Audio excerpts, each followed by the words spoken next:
빠르고 정확한 미국장 소식, 오늘 뭐하니요? 더 자세한 소식은 머니네버슬립의 뉴스레터에서 만나보세요. 현지 시간 24일, 알리바바가 시장의 기대에 미치지 못하는 2021년 4분기 실적을 발표했습니다.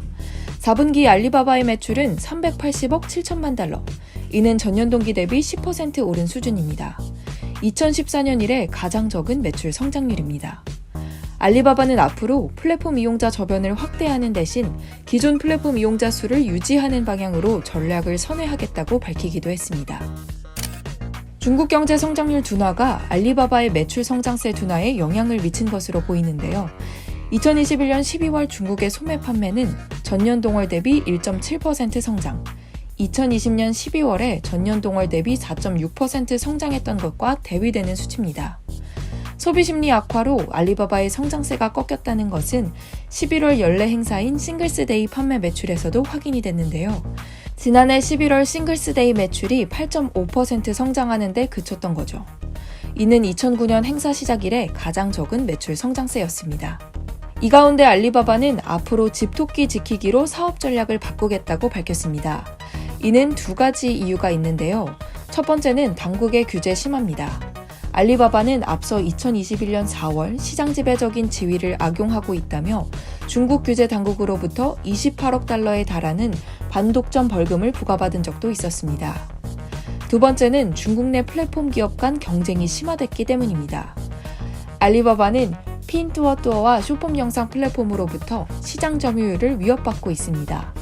알리바바는 투자를 늘리며 대응을 하고 있기는 하지만 투자 지출에도 불구하고 신사업 부분의 영업 손실이 이어지고 있는 상황입니다. 실적 악화로 주가 불안감이 커지고 있습니다. 24일 알리바바의 주가는 오전 한때 전일 대비 8%가량 급락하는 부침을 겪었습니다. 다행히 종가 기준 주가는 108.93달러를 기록하며 전일 대비 0.7% 하락한 수준에서 장을 마쳤습니다. 알리바바는 현재 주가 부양을 위해 많은 노력을 기울이고 있지만 지난해 중국 당국의 철퇴를 맞은 뒤 주가는 50% 이상 하락한 상황입니다. 이에 알리바바의 최고 재무관리자 토비수는 현재 주가는 우리 회사의 가치를 제대로 반영하고 있지 않는다면서 자사주 매입을 지속할 예정이라고 밝혔습니다.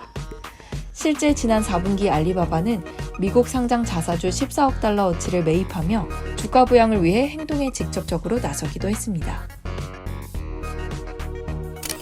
24일 전기차 스타트업 니콜라 코퍼레이션은 올해 전기트럭 300대에서 500대를 인도할 예정이며 사상 첫 매출을 실현할 것으로 기대한다고 밝혔습니다. 구체적으로 니콜라의 최고 경영자인 마크 러셀은 이날 올해 9천만 달러에서 1억 5천만 달러 사이의 수익을 기대하고 있으나 이번 분기에는 아직 매출을 기록하지 못할 것이라며 이어 지난해 4분기 트레비이비의 프리시리즈 출고를 시작했으며 생산을 늘리고 있다며 오는 3월 21일에 트레비이비의 시리즈 생산을 시작할 것으로 기대한다고 설명했습니다. 니콜라는 한때 제2의 테슬라로 불리며 큰 관심을 받았으나 홍보 영상을 조작했다는 공매도 업체 힌데버그 리서치의 폭로로 사기 논란에 휘말렸습니다. 사기 혐의에 발목 잡힌 니콜라는 이후 내리막길을 걸었는데요.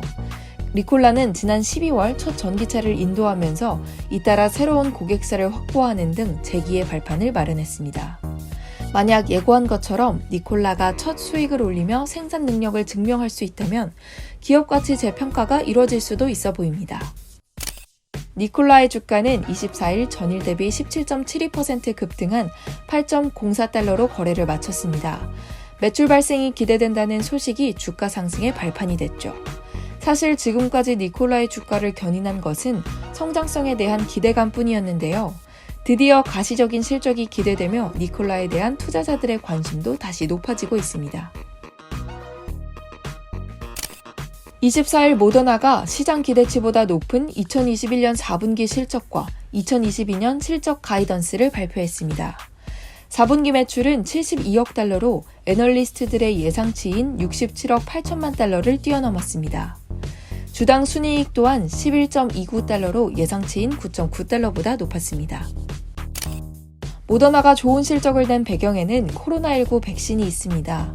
모더나는 2021년 177억 달러에 달하는 코로나19 백신을 판매했는데요.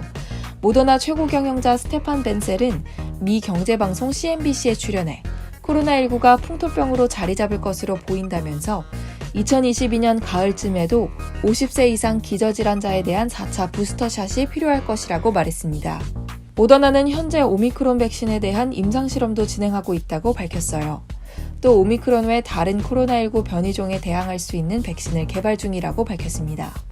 다만 오미크론 변이에 감염되는 환자 수가 미국 등지에서 줄어들고 있는 상황인 탓에 백신에 대한 수요가 클지는 불명확한 상황입니다. 24일 좋은 실적이 발표되면서 모더나의 주가는 전일 대비 15.1% 오른 156.23달러에 마감을 했습니다. 하지만 연초 235.05달러를 기록한 것을 감안하면 주가는 33.53% 떨어진 상태죠. 투자은행 업계는 모더나의 주가 향방을 어떻게 점치고 있을까요? 나스닥에 따르면 모더나에 대한 애널리스트들의 컨센서스는 매수입니다. 평균 목표 주가는 265.2달러로 24일 종가 대비 69.75% 상승 여력이 있다고 여겨지고 있습니다. 오늘 소식은 여기까지입니다. 매일이 바쁘게 움직이는 미국장, 내일은 또 어떤 일들이 벌어질까요?